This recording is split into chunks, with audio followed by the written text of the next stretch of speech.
نحمده ونصلي على رسوله الكريم أما بعد فأعوذ بالله من الشيطان الرجيم بسم الله الرحمن الرحيم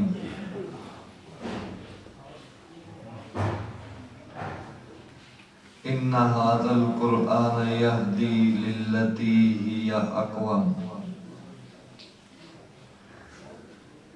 وقال النبي صلى الله عليه وسلم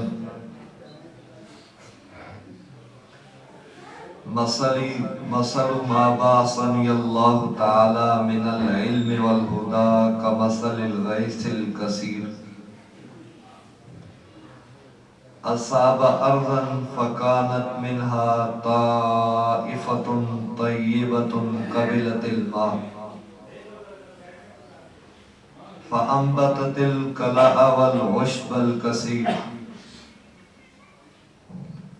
فكانت منها أجادب أمسكت الماء فنفع الله بها الناس فسقوا وزرعوا وأصاب منها طائفة أخرى إنما هي كيعان لا تمسك ماء ولا تنبت كلاء فذلك مثل من فقه في دين الله ونفعه الله بما آتاه ومثل من لم يرفع إليه راسا ولم يقبل هدى الله الذي أرسلت به متفق علیہ او کما قال علیہ الصلوۃ والسلام۔ تمام حضرات درود شریف پڑھیں۔ اللهم صل علی محمد وعلی آل محمد کما صلیت علی ابراہیم وعلی آل ابراہیم انک حمید مجید۔ اللهم بارک علی محمد وعلی آل محمد کما بارکت علی ابراہیم وعلی آل ابراہیم انک حمید مجید۔ چمن کے تخت پر جس دم شہ گل کا تجمل تھا، چمن کے تخت پر جس دم شہ گل کا تجمل تھا، ہزاروں بلبلوں کی فوج تھی، ایک شور تھا، غل تھا۔ آئے جو دن خزاں کے نہ رہا جز خار گلشن میں، آئے جو دن خزاں کے نہ رہا جز خار گلشن میں، بتاتا باغباں رو رو یہاں غنچہ یہاں گل تھا۔ قابل صد احترام بزرگوں، دوستوں اور میرے عزیز ساتھیوں، آپ حضرات کے سامنے چند منٹ کے لیے مختصر بیان کرنے کے لیے مجھے دعوت دی ہے حضرت مولانا سعید حسین شاہ صاحب نے۔ آپ لوگوں سے پہلی بار نہیں، اس سے قبل بھی کئی بار مخاطب ہونے کا شرف حاصل ہوا ہے۔ اللہ تعالیٰ حضرت شاہ صاحب اور آپ لوگوں کی محبتوں کو تا دیر قائم رکھے، اور ہمارا یہ اٹھنا بیٹھنا سننا سنانا قبول و منظور فرما کر آخرت میں ہمارے درجات کو بلند فرمائے۔ جیسا کہ آپ کو معلوم ہے کہ یہ مختصر پروگرام قرآن مجید کی تکمیل کے سلسلے میں منعقد ہوا ہے، تو اسی کے متعلق چند باتیں عرض کر کے میں آپ سے اجازت چاہوں۔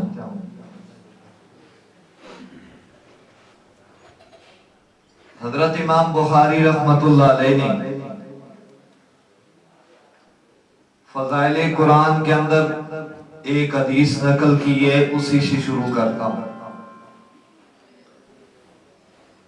باقی محدثین نے تو وہ حدیث مار کے باب میں بیان کی،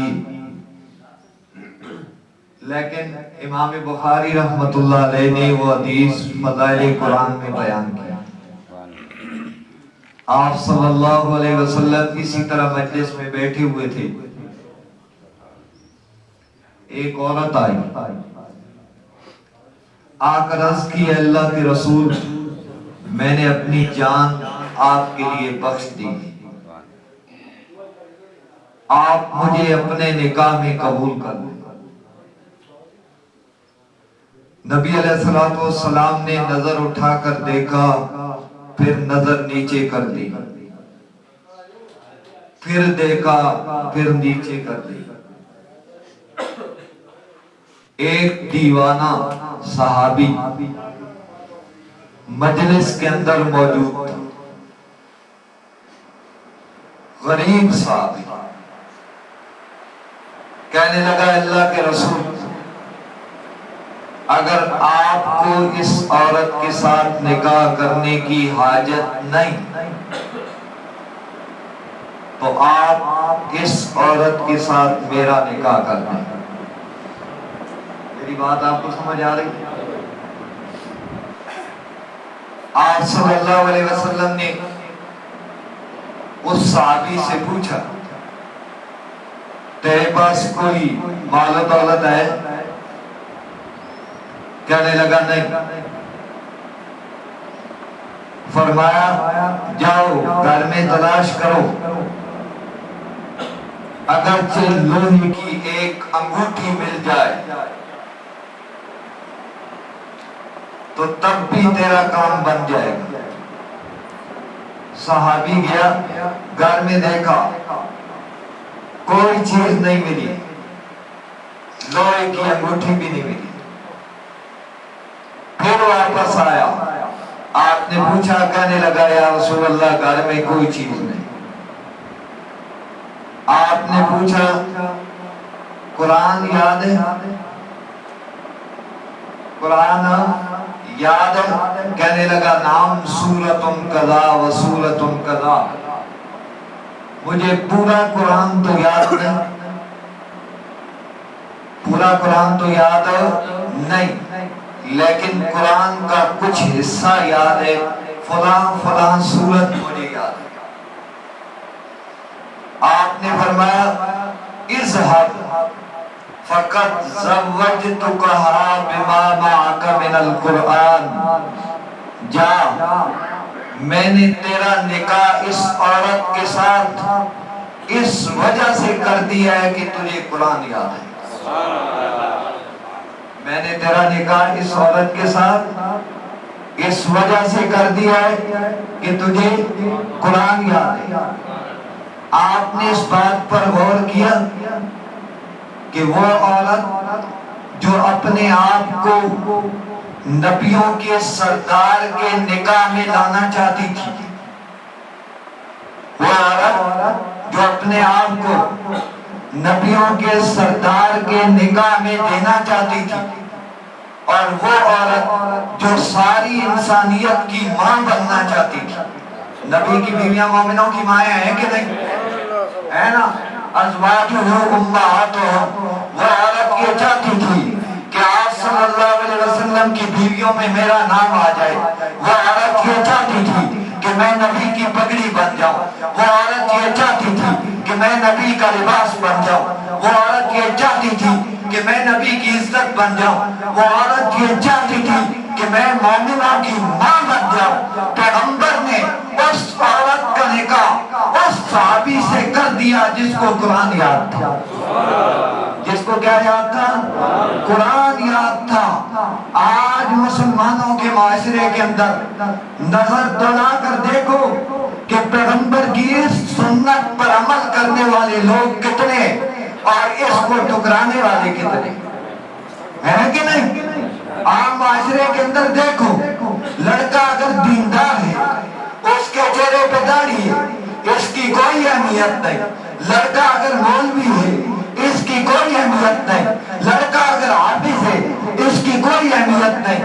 لڑکا اگر قاری ہے، اس کی کوئی اہمیت نہیں۔ اور اگر اس کے پاس جائیداد ہے، اس کے پاس بزنس ہے، اس کے پاس پیسہ ہے، اس کے پاس مال و دولت ہے تو اس کی اہمیت۔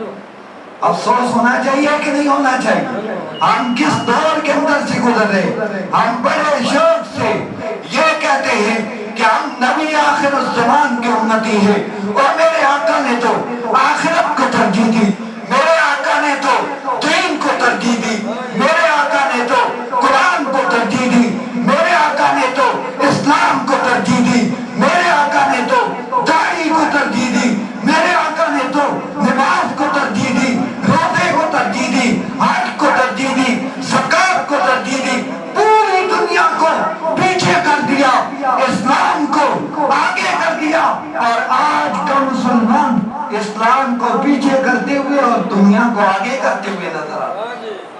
سوچنا چاہیے یا نہیں سوچنا چاہیے؟ ایک بات۔ دوسری بات ایک بیچ میں کیا ہے، لطیفہ بھی ہو جائے، آپ لوگ جو ہے نا بڑے خاموش بیٹھے ہوئے، میں پنڈی میں پڑھاتا ہوں، ہمارا مدرسہ روڈ کے ساتھ ہے، تو گاڑی کے ساتھ ایک دفعہ گدھا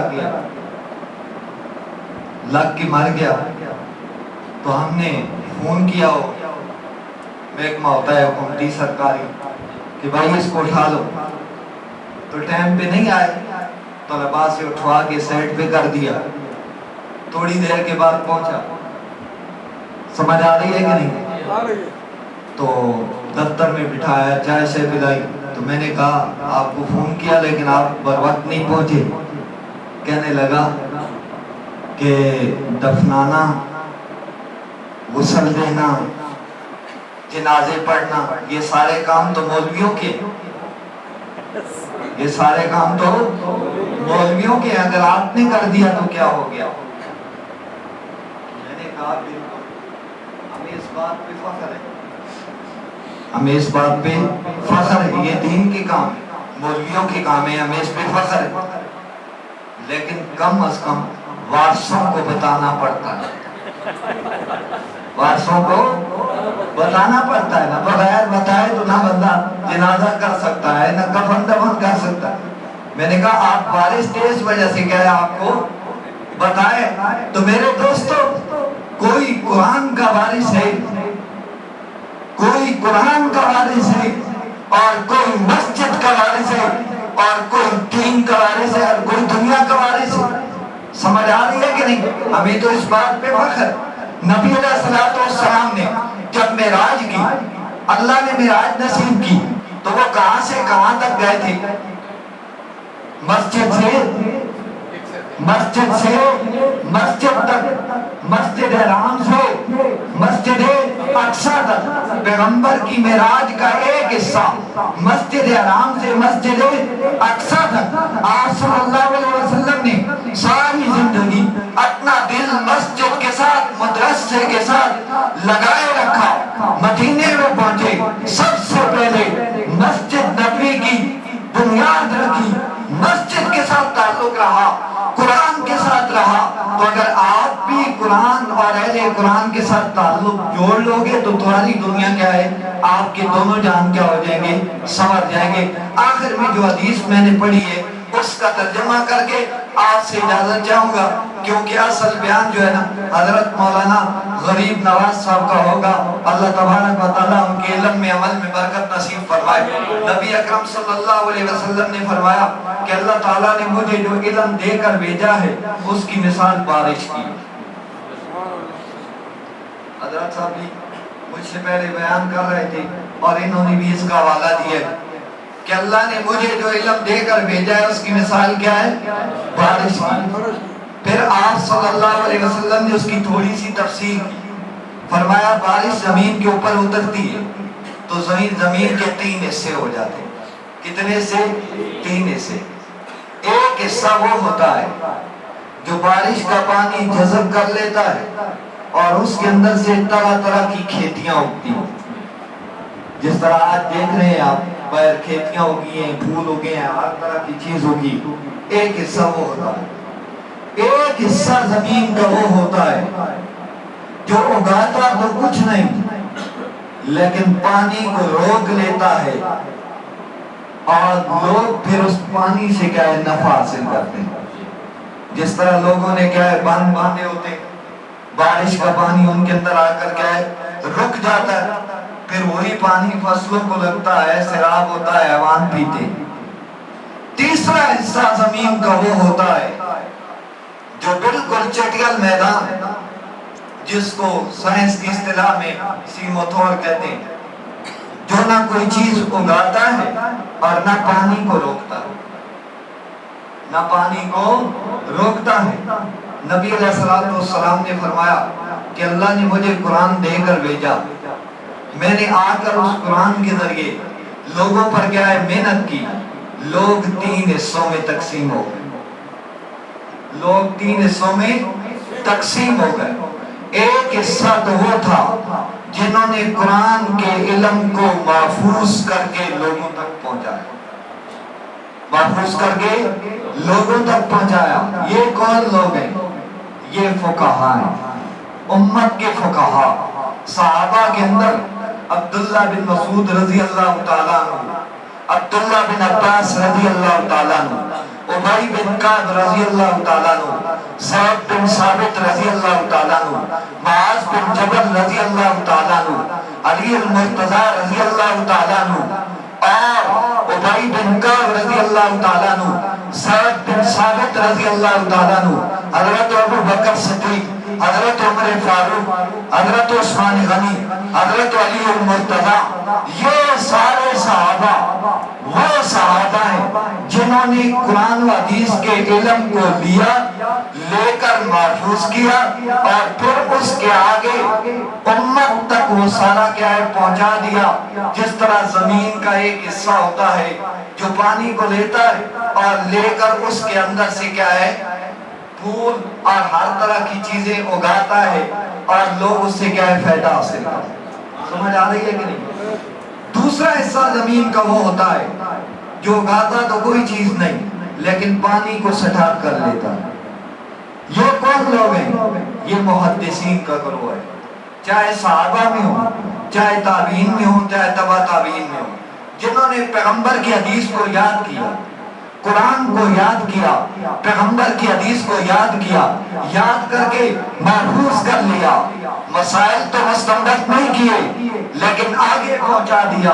اسی کے اندر امام بخاری رحمہ اللہ، امام مسلم رحمہ اللہ، امام ابو داؤد رحمہ اللہ، امام ابن ماجہ رحمہ اللہ، اور امام نسائی رحمہ اللہ، اور جتنے محدثین جنہوں نے حدیث کی کتابیں لکھ کر امت تک پیغمبر کے علم کو پہنچایا ہے، یہ دوسرا گروہ ہے زمین کا، جس نے کیا پانی کو محفوظ کیا، محفوظ کر کے اس کو کیا سٹاپ کر لیا، اور اس سے لوگوں کو پھر کیا ہوا نفع۔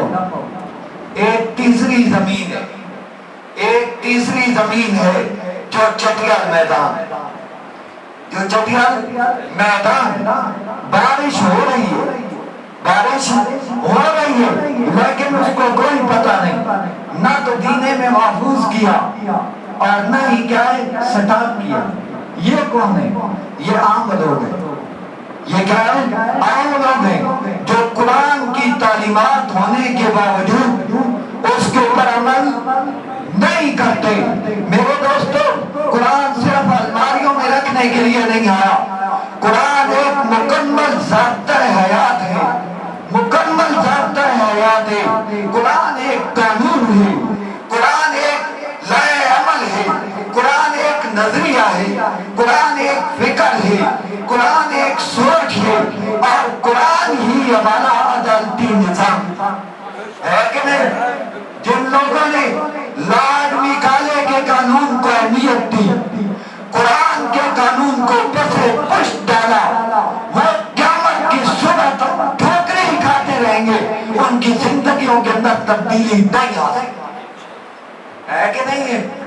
قرآن نے صرف نماز بتائی، قرآن نے صرف روزہ بتائے، قرآن نے صرف حج بتائے، قرآن نے صرف زکات بتائی ہے، قرآن نے صرف جہاد بتائے، قرآن نے صرف تبلیغ بتائی ہے، نہیں، قرآن نے ہر موڑ کے اوپر مسلمانوں کی رہنمائی کی ہے۔ قرآن کے ساتھ چمٹنے والوں نے پوری دنیا کے اوپر حکومت کی ہے، ایک نظام بتایا ہے جس نظام کو اسلامی نظام کہتے ہیں۔ کہتے ہیں کہ نہیں کہتے؟ اگر شک ہے کسی کو تو اپنی کمر کی طرف دیکھے، اپنی کمر کی طرف دیکھے، 20